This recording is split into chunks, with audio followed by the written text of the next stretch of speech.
Coalition. This is a conference that is sponsored by Provost Funds from the University of Virginia, um, and then co-sponsored by the Public Housing Association of Residents. Is it too loud? You probably have to talk about Oh, okay. So the Public Housing Association of Residents, the Legal Aid Justice Center, and the Grassroots Public Humanities Collaboration. We have a wonderful sign language interpreter, Tristan, who's being really, really generous to donate his time. And I'm really excited about the conversation and the information we're going to hear today. But mostly I am here to introduce Joy Johnson of PHAR, who's going to give us our welcome before we begin our first panel. So please, a round of applause for Joy.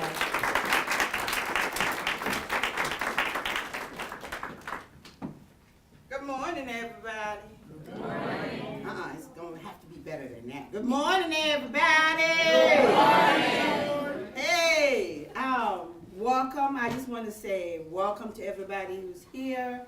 I've seen, I think yesterday when we were meeting, people say what was some of the best, one of the things that I really, really like. And what I basically said was, I can choose so many in the work that I do, but it's the relationships that I built that is much, much more valuable to me. And I just, like, Sheila Crowley's in the room! Oh my God!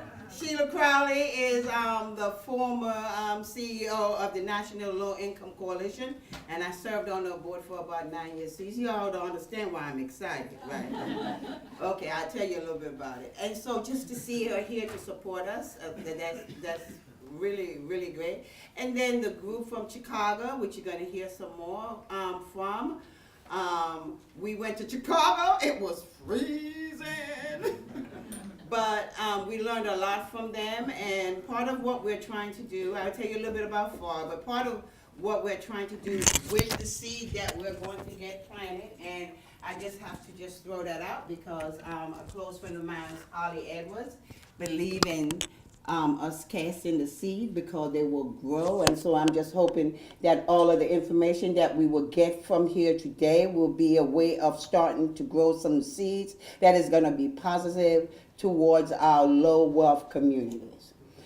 Okay, so my name is Joy Johnson. I'm the chair of PHAR, Public Housing Association of Residents, and we're getting ready to celebrate our 20-year anniversary. So we would love for all of you to be a part of that. So just stay tuned. We'll give you a date. There is a date. Cynthia would tell me what's the date, Cynthia? September 27th, I think. Save the date right now. All right, so PHAR is a resident-led organization, public housing residents, but just because we say public housing doesn't mean that advocacy is just around public housing. It is around affordable housing for everyone, because housing is a human right. PHAR has 11 active board members right now. We're supposed to have 16 board members, and it's 2 from each of our large sites and 1 from the smaller sites. And then we also invited a Section 8 Section 8 voucher holder to sit on that board. We are mandated by HUD 964 24 CFR, but HUD doesn't say that a Section 8 person needs to be on our board. So you can see how we are with what we're doing. We don't get in any trouble with HUD, but we just make sure that someone is on that board. Audrey Oliver, who's sitting in the back, just raise your hand, Audrey, so they can see you. She's a resident commissioner. Nick Yates just walked in. It was our other resident commissioner. So we have 2 resident commissioners who sits on the Housing Authority Board, and in Section 8. And Letitia Owens is walking in the room right now, who was a former public housing resident, but she's also now a Section 8 resident. So again, you can see that we spread our wings wide, and we collaborate with a lot of groups that are in here, like Surge. Woo! We can call them Surge anytime, and they will help us do some stuff. So we collectively try to empower our residents through collective action. So it may be through policy, It may be through marching, it may be through demonstrate, it may be sitting in with some other folks. So that's pretty much what we do. I don't know. I love Charlottesville to a certain point. When I go to DC and I'm in DC for 4 days, it's like, okay, I'm ready to go home. I'm ready to go back to Charlottesville. But then when I get back here, I'm like, man, because the struggle is so real about people of power who doesn't want others who are less fortunate to have power. And basically what PHAR is trying to do is to gain some power in some of the decision that is being made. I do want to make sure I acknowledge important people who are in the room. I did see Heather Hill. Heather is one of our city council who is here. Is there any other city councilors who are in the room? No. All right. So we are also a partner with Legal Aid Justice Center. Trust and believe, we will not get anything done because we probably would be arrested if we did not have lawyers basically saying, no, you can't do this. There is this lawyer in town who just used to get on my last nerve because when we take problems to him, he would say, so what does the law says? And we will be like, well, if we know what the law said, we wouldn't be sitting in front of you. Okay? So, and it got on my nerves so bad that I went to the executive director and said, you have to replace him. We don't want him anymore because he's not working for us. And he said, well, turn it on him. And so we took a problem to him, and at the end of it, we said, now can you please tell us what the law says? And all he could do was laugh. I say this to say, and all the work that we do, we have to understand what the law said. We may want stuff one way, but the law says it a different way. And so we are learning that there's some things that we would have to change. So we're going to need y'all help. So when you see us out there, please come out and support us. The ones who don't already do, please come out and support us because we're trying to work on changing some zoning laws. Now I heard from one of our guests that we might be doing some things, legislatively, changing some things so we can get a good Section 3 program going. And Sheila don't know it yet, but I'm going to be calling on her to help us with those kind of things. So letter writing campaigns, those kind of things are the things that we would like to help you all support. We always looking for volunteers. We always looking for money, money, because we need to hire more organizers to help with the work. So I want to give a special shout out to Tom. Tom, can you just stand for a minute? He provide the coffee and all, and plus my son worked for him. So, yay! He take care of my baby. Housekeeping notes. There are 2 bathrooms, one in the front and one in the back. Is there any other housekeeping rules I need The to? Wi-Fi is city guest and it's open. Just click accept. Did you already hear that? The Wi-Fi is city guest and just click open. Yeah. Oh, okay. And it's going to be a lot of information. I do want to tell you about my relationships. Again, I told you those are the things that are really, really important to me.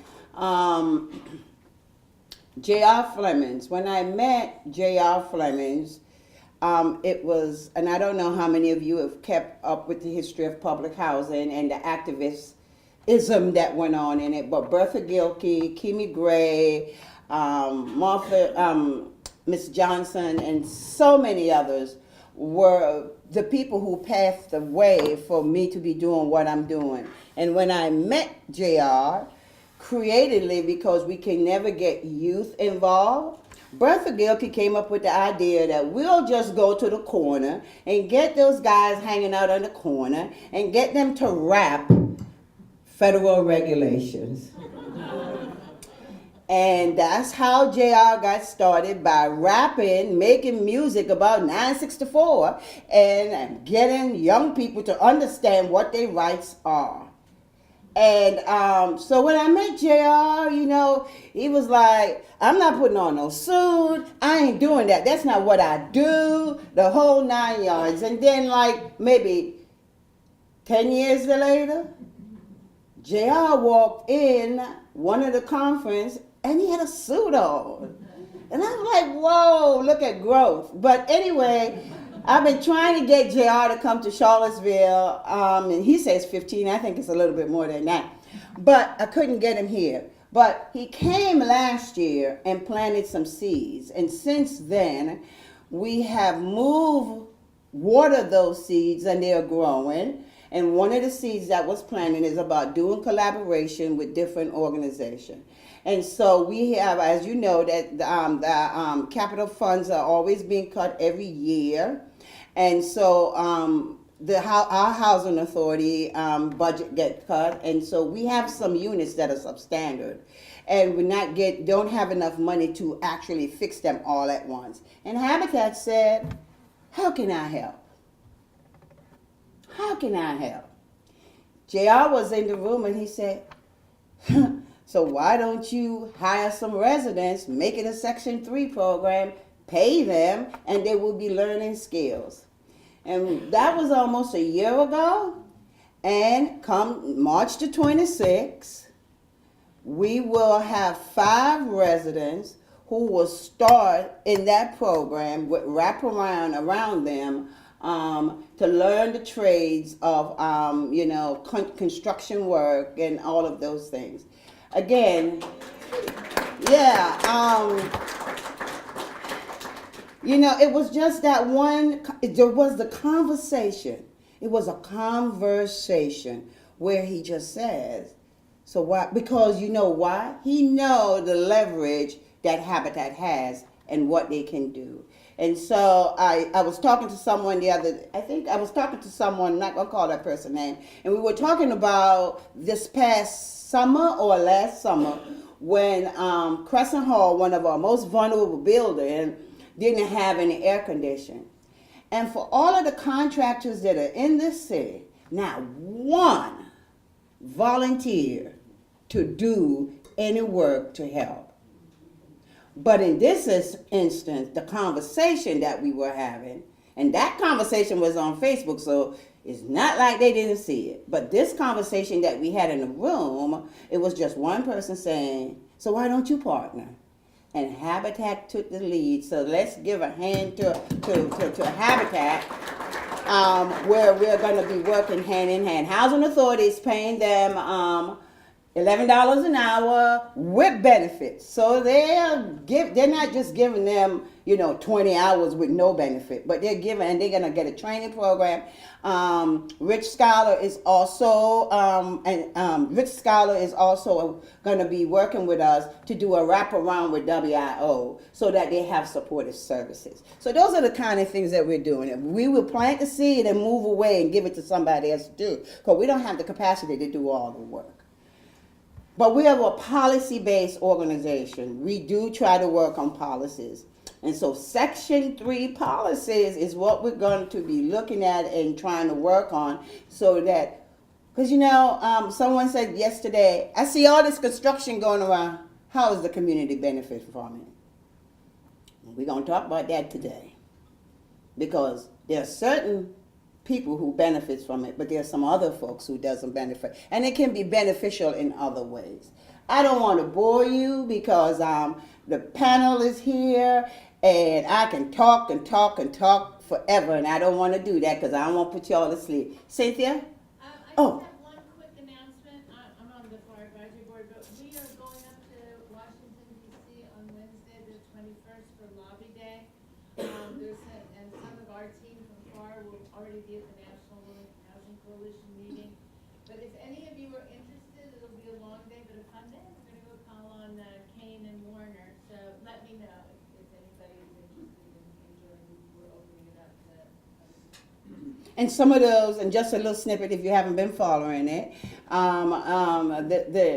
this administration is planning on cutting a lot of things, but when it comes to public housing, increasing the 30% to 35% will put a hardship on a lot of people because it will be 35% of your gross income, not your net, but your gross. And as you know, it is very expensive to live in the city of Charlottesville. And then there's this moving to work and time limits. We can talk more about that, but we want you to call your senators, call that representative, and just say this is bad. And so, like I said, Cynthia is saying it's a bust. And Cynthia would just everybody know where Cynthia is. Just tell her you want to come, or if you can't make it, just pick up the phone and call those representatives, tell them vote against this. This is bad.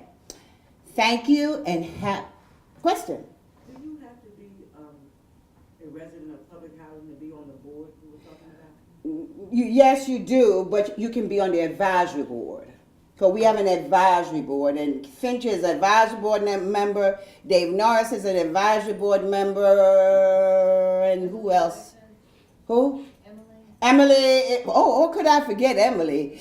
And Elaine also is an advisory board member. So, and our staff, who does the blunt of the work, I want you to give him a round of applause. Brandon Collins, who is in the back. And my crime and partner is Audriana. Well, she gone somewhere. I don't know where there she's gone. She's like H.F. Hutton. When she speaks, everybody listen. All right, any other questions? Thank you all for putting up with me this morning, and have a good day.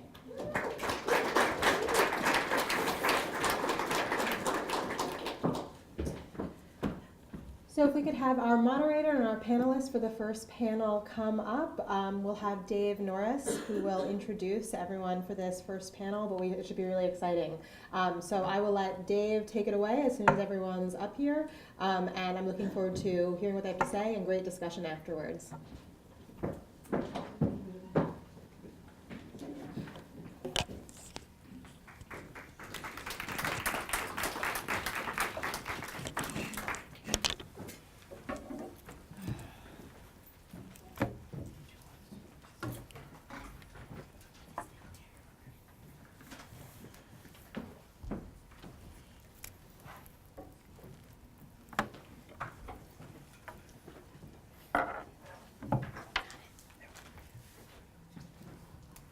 Good morning. My name is Dave Norris, and I'm a member of the PHAR Advisory Board. I've been on the PHAR Advisory Board for about 20 years now. But I'm thrilled to be with all of you this morning. I want to start with just a very brief history lesson. Joy talked a little bit about the backdrop to today, but I want to go back a little further, about 10 years ago, a little bit over 10 years ago actually, when this conversation started in earnest about the future of public housing in Charlottesville. And the need to look very carefully at what we were doing. Our housing stock was crumbling even then. It's worse now, as you heard from Joy. Our properties were getting more and more expensive to maintain, and we were getting less and less money from the federal government to maintain them. Our housing neighborhoods, our housing communities, public housing communities were built deliberately to be segregated from the broader community. They were isolated pockets of poverty that were long neglected.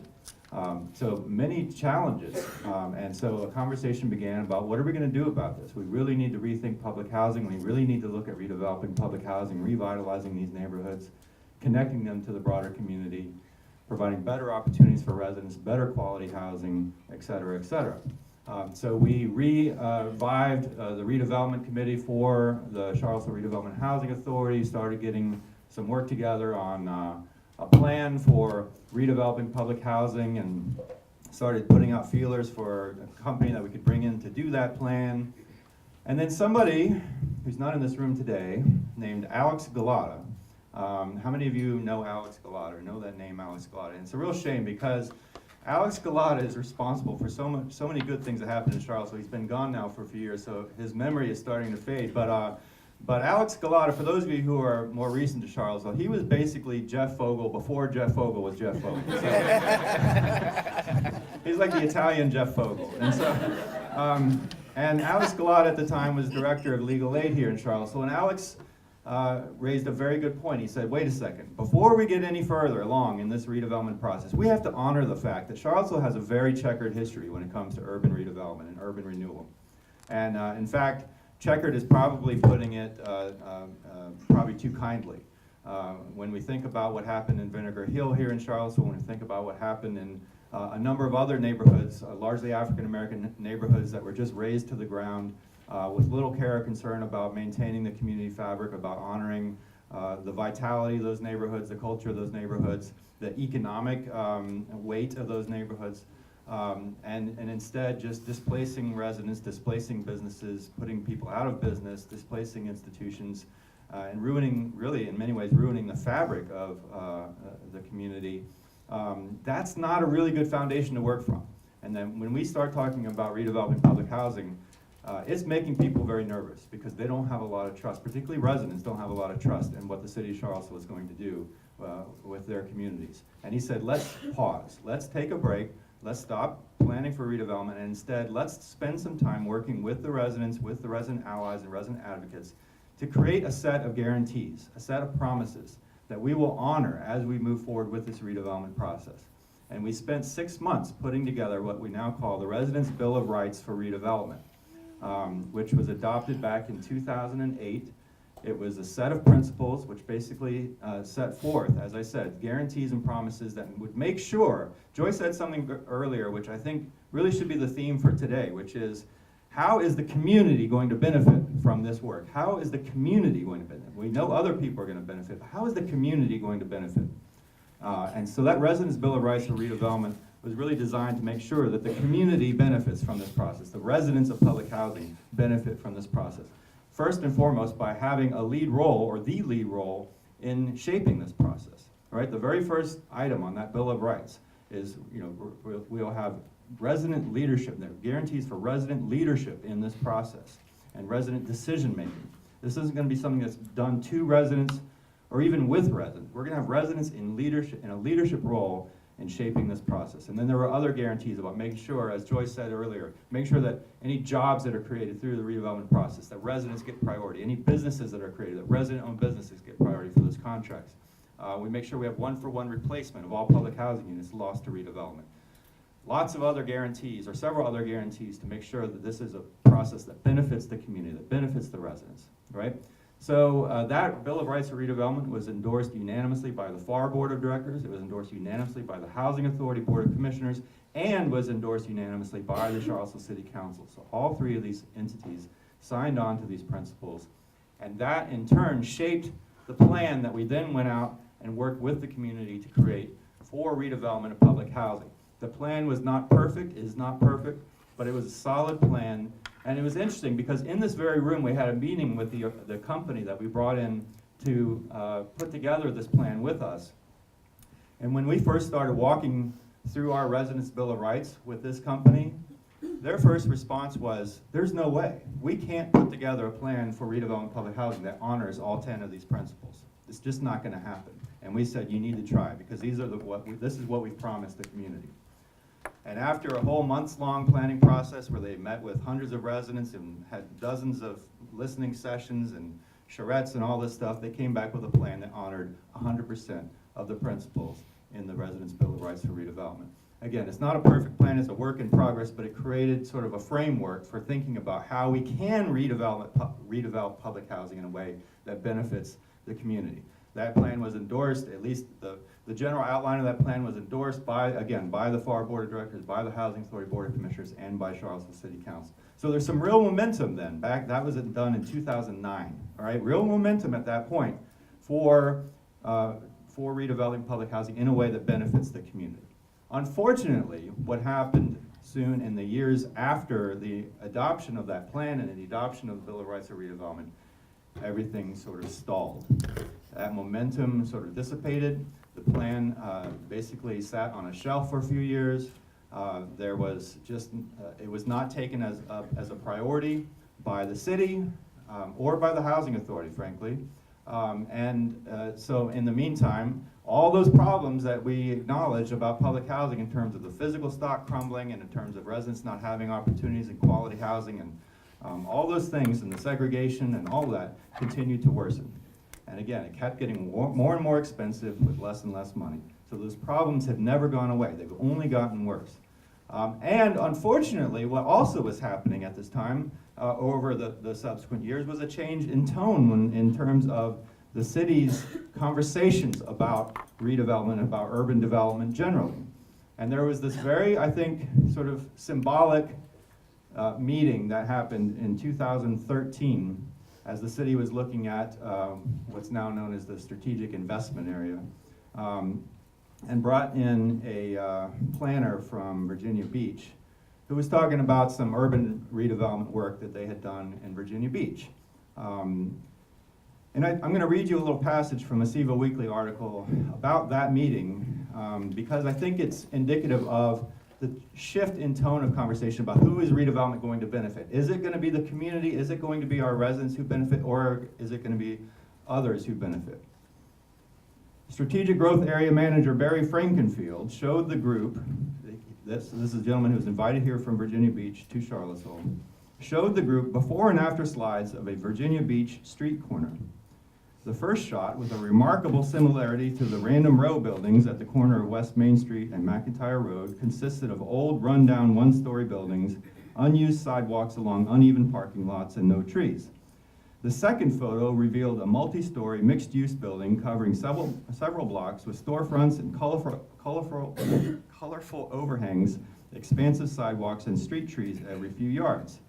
Quote, "We went from a place where you can have a $1.99 waffle and a cup of coffee to now you can get a piece of meat for $48, Frankenfield said. I think that's progress." So that was, again, I think symbolic of this shift in tone, and it we started seeing this specter, this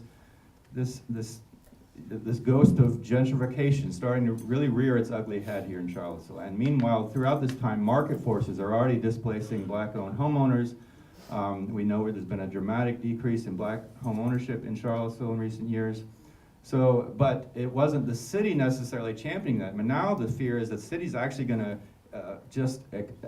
increase it even more, and make the problem even worse in terms of the gentrification of our neighborhoods. And so it really took PHAR to step up and reclaim that conversation.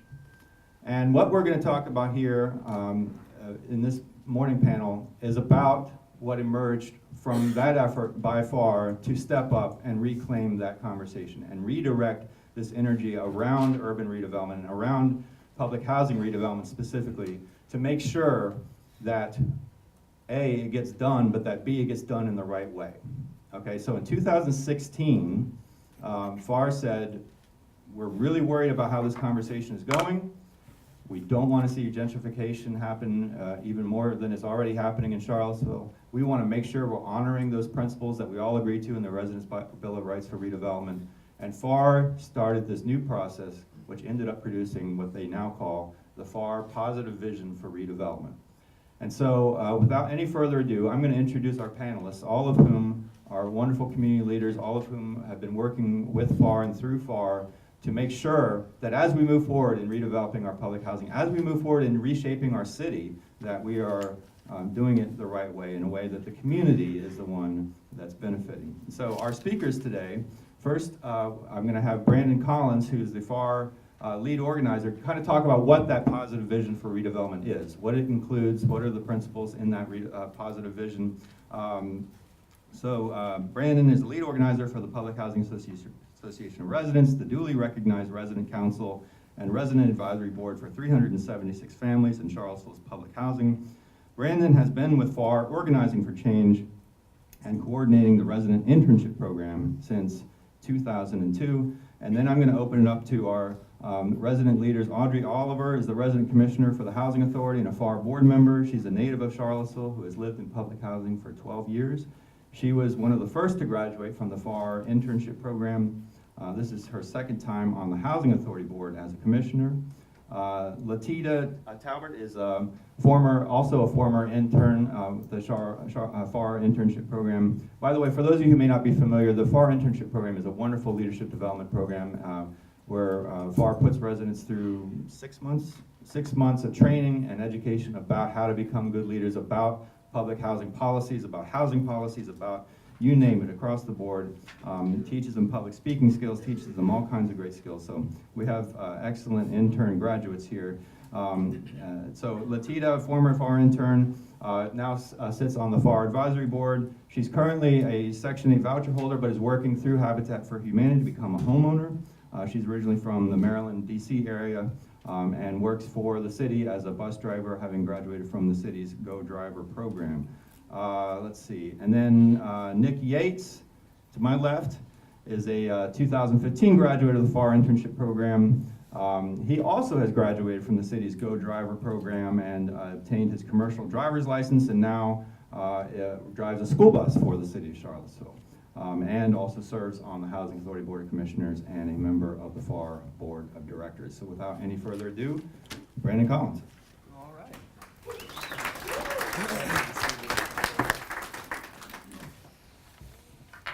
All right, hey everybody. All right, I know most of you. It's a little early for me to start running my mouth, but anybody who really knows me knows I don't really have a problem running my mouth. So Audrey's going to have to slow me down if I start talking too much, because we can go deep.